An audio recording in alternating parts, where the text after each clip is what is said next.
Dovolíte, využijem teda chvíľku, aby som ich ešte raz predstavil.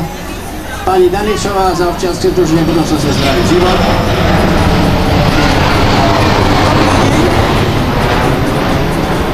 To sme neobjednali my. Príjemný podvečer, milí hostia. Ďakujem vám pekne za túto účasť. Verím, že po tejto súťaži sa tu stretneme aj na jeseň alebo o rok na ďalšom ročníku. A teraz odovzdávam moderátorovi. Ešte dáme slovo pánu Klementovi, nech nám povie niečo pekné. Dobrý deň. Neviem, či to bude pekné, ale ja by som povedal ako spoluorganizátor, že som nesmierne rád, že ste prišli a že ste začali jednu tradíciu.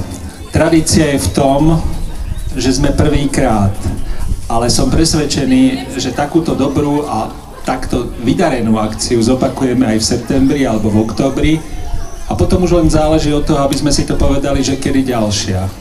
Takže ak dovolíte, aby som veľmi pekne poďakoval za ďalších organizátorov, ktorí sú tu a tí, ktorí sa nedostali na toto pódium, takže tí, ktorí urobili tú mravenčiu prácu, ktoré sú strašne dôležité, tie dámy, ktoré tam sedia pri tých stoloch, tá obsluha, to všetko ostatné.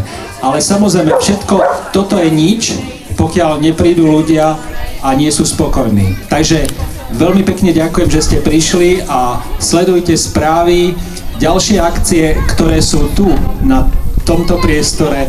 Chceme robiť v kultúrnom štýle jednak muzika, výtvarné umenie, poézia a ďalšie veci.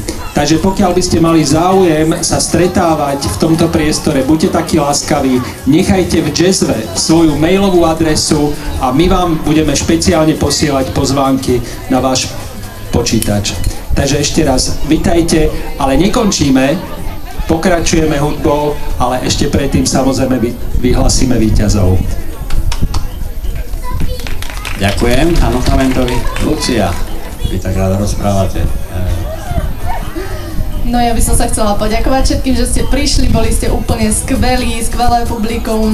Myslím, že ste si to užili takisto vy ako my a dúfam, že nás budete podporovať aj na ďalších akciách a takisto dúfam, že spolupráca s občianskym združením Budúcnosť je zdravý život a s pánom Lieskovským a s pani Danišovou bude pokračovať naďalej a takisto samozrejme s pánom Klementom. Teším sa na budúcu spoluprácu a naozaj ďakujem, boli ste úžasní, príďte nás podporiť aj na ďalšie akcie. Ďakujeme. Zatlieskajte si vy. Ďakujem, samozrejme, keď budeme zdraví, určite sa tu zídeme. No a ideme na to, napätie stúpa. Poprosil by som súťažiacich prvej kategórie, aby nám prišli pred naše pódium.